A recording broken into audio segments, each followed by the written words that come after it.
Ils l'ont tué. Ils ont tué le président du Manidem, Georges Anissé Ekane.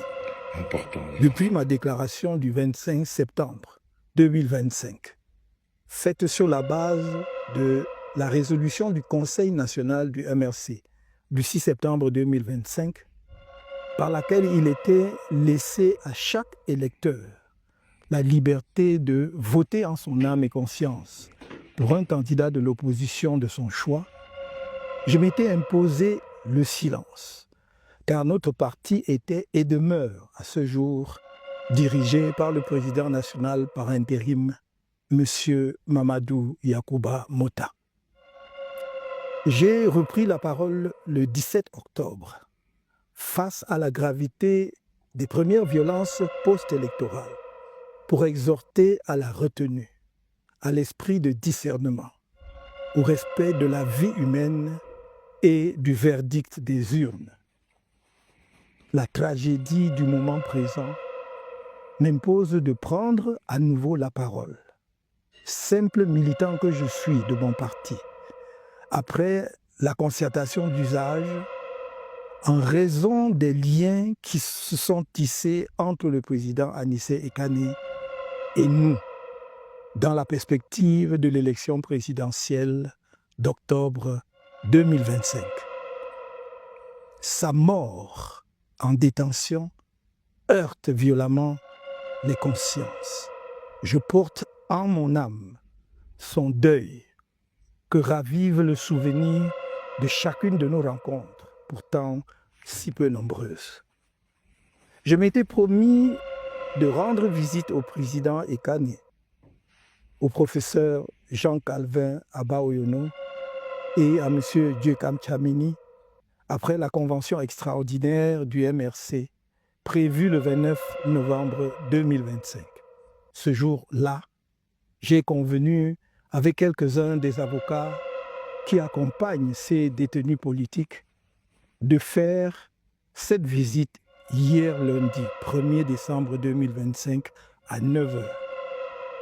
Le jour dit, alors que je m'approchais du secrétariat d'État à la Défense, où ils sont détenus au camp Yayap à Yaoundé, j'ai appelé un des avocats pour avoir leur position. C'est avec le décès d'Anissé Ekane qu'on m'a accueilli. Le président Georges Anissé Ekane a été assassiné par la haine de Maurice Kamto, l'exécration du MRC, la détestation d'Issa Chiroma Bakari, le mépris de la démocratie et l'angoisse du changement. Au regard des circonstances qui entourent sa mort, celle-ci ne peut être regardée autrement que comme un authentique crime d'État.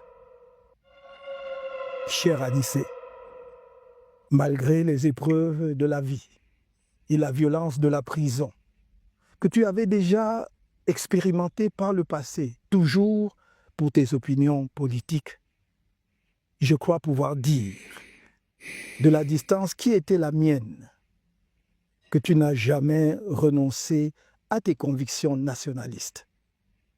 Je parle de ton attachement profond à un Cameroun véritablement libre, souverain et soucieux du bien-être de tous ses enfants. Malgré des moments de confusion et de relâchement, ces convictions sont restées comme une veilleuse au fond de toi. Il faut plaindre les âmes errantes, vides de toute substance, qui se moquent de tout, rient de tout, et qui, dans leurs desseins ténébreux, croient pouvoir banaliser ta mort héroïque. Ils espèrent pouvoir distraire le peuple camerounais, comme ils l'ont fait si souvent dans le passé, face à des morts jamais élucidées et échapper ainsi à leurs responsabilités juridiques, politiques, morales et historiques pour l'assassinat froidement exécuté d'un compatriote malade dirigeant politique connu uniquement pour cause de divergences dans les choix politiques. Ta mort fertilisera la lutte de notre peuple pour son émancipation totale. Ton holocauste suit ceux des héros nationaux qui t'ont précédé sur le long chemin de cette lutte. Tu inaugures une nouvelle page du martyrologue camerounais, celle de l'assassinat en détention de leaders et militants politiques camerounais, pas des Camerounais. Sur les uns et les autres plane désormais le même spectre de la mort, par la main noire du règne des ténèbres. À qui sera le tour suivant?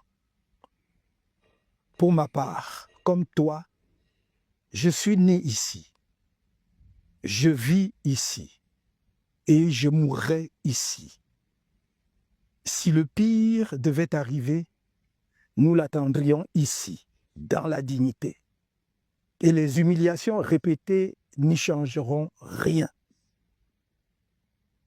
Cher Anissé, ta mort inaugure une nouvelle phase de la lutte, celle où les Camerounais sont revenus de toutes leurs illusions, mais où leur ardeur sera décuplée afin que tu ne sois pas mort en vain et qu'ils aient un jour l'occasion de célébrer ta grandeur d'âme, le panache avec lequel tu as quitté la scène au terme d'un parcours remarquable en cette année 2025. Car de la grandeur, tu nous en as montré. Au moment où nous t'avons approché pour obtenir l'investiture du Manidem à l'élection présidentielle d'octobre dernier, alors que tous avant toi avaient exigé de l'argent, on en est resté ensemble sur les idées. Et tu fus manifestement sensible à l'appel de l'histoire. Lorsque je me fis auprès de toi l'écho de cet appel, je pus noter à quel point il a résonné en toi. Mais je ne pouvais me douter que tu entrerais aussi vite au panthéon des martyrs de la lutte du peuple camerounais. On se préparait à te poser des lauriers bien mérités le moment venu. Maintenant que la vie t'a été arrachée sans pitié à la lutte, ceux qui exécutent la danse macabre dans notre pays croient en leur victoire éternelle.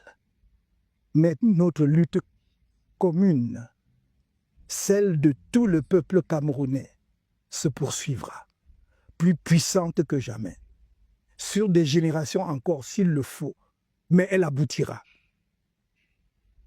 La paix de ton visage que j'ai contemplé lundi matin sur ton lit de mort est le serment que tu nous en donnes.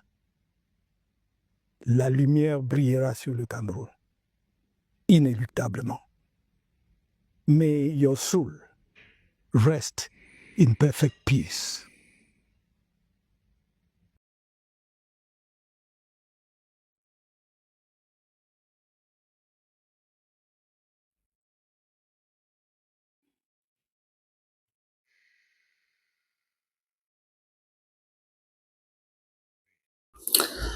Qu'est-ce que tu penses de ces analyses? Est-ce que tu penses qu'il a raison? Ou alors, tu as vu aussi la vidéo, donne ton point de vue dans l'espace commentaire, dis-nous ce que tu penses, like, commente la vidéo, partage surtout, donne ton point de vue, c'est très important.